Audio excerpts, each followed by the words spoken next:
Hola, soy Franco Neri, estudiante del sexto semestre del doctorado de la Facultad de Arquitectura de la Universidad Autónoma de Nuevo León. Te explicaré algunos conceptos importantes en los aspectos de redes espaciales y flujos.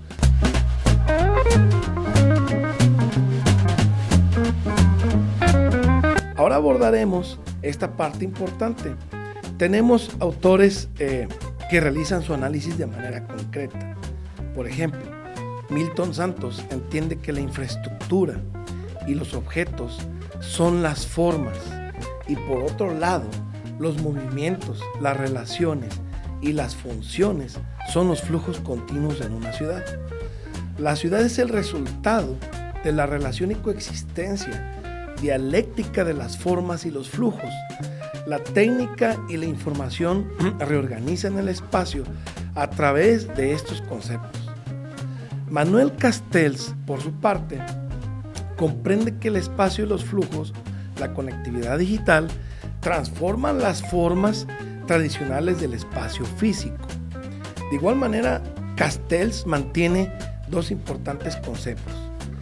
Uno es el espacio y los lugares, que es el territorio localizado, y el espacio de los flujos, que son redes y procesos sin ubicación.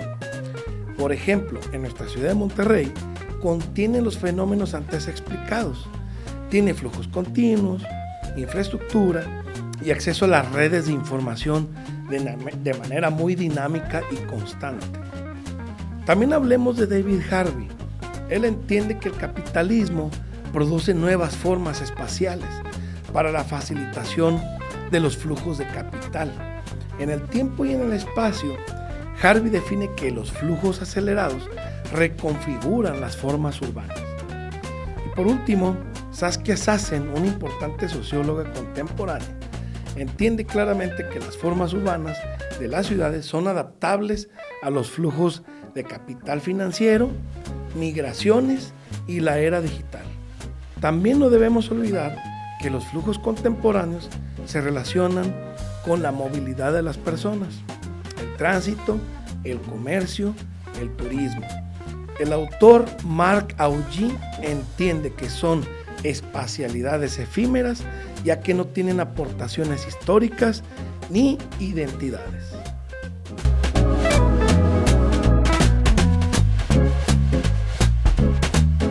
Continuando con este análisis de las formas y los flujos, ahora abordaremos esta parte importante, donde también los autores realizan un análisis de manera concreta.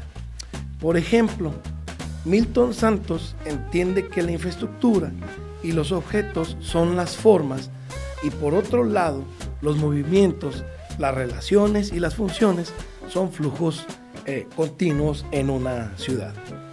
La ciudad es el resultado de la relación y coexistencia dialéctica de las formas y los flujos. La técnica y la información reorganizan el espacio a través de estos conceptos. Manuel Castells, por su parte, comprende que el espacio y los flujos, la conectividad digital, transforma las formas tradicionales del espacio físico. De igual manera, Castells mantiene dos importantes conceptos: el espacio de los lugares, que es el territorio localizado, y el espacio de los flujos, que son redes y procesos sin ubicación.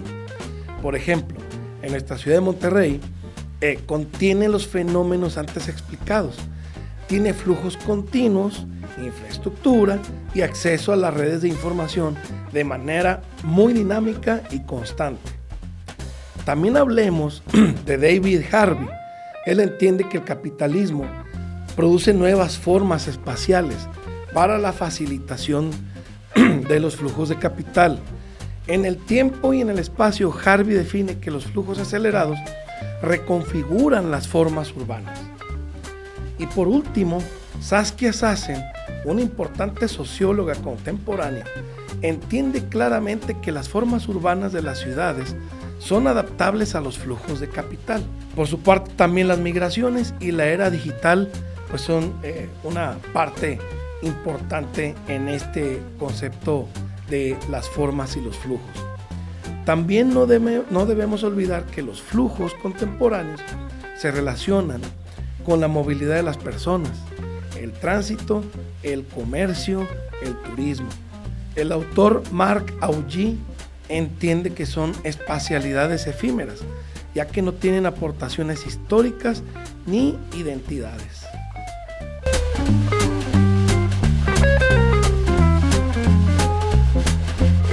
Pues muy bien, amigos, en esta parte 3 de esta sección de este espacio del urbanismo con el doctor Franco Neri, abordaremos un tema filosófico relevante y focalizado al espacio.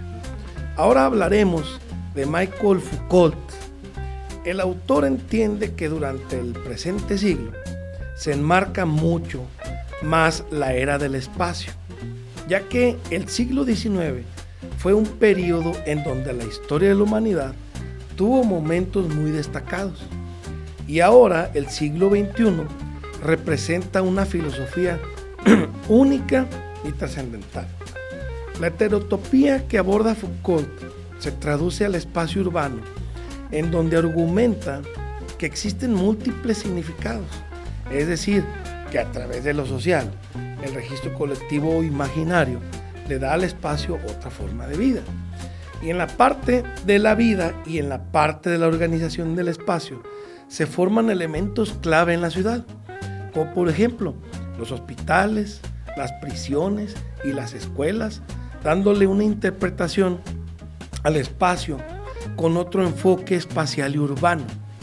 En otro aspecto importante, Henri Lefebvre sostiene que la producción del espacio no es dado de manera automática, sino que el espacio lo crea. La parte social, las relaciones entre los individuos, es el motor que construye el espacio, y eso crea las relaciones políticas, económicas y sociales. Hay 3 puntos clave en el pensamiento de Lefebvre. El primero es el espacio vivido, el segundo es el espacio concebido y el tercero es el espacio percibido. Manuel Castells, por su parte, él entiende que la lógica espacial se rige por redes de información y comunicación global. Asimismo, la centralidad espacial se pierde cuando existen nodos de comunicación de manera global. También hay otro autor que debemos mencionarlo, es Eduard Soja. Él ve la era del espacio como un tercer fenómeno, una tercera capa, donde la visión es más fluida e híbrida del espacio. El espacio es el protagonista como herramienta crítica para entender lo social.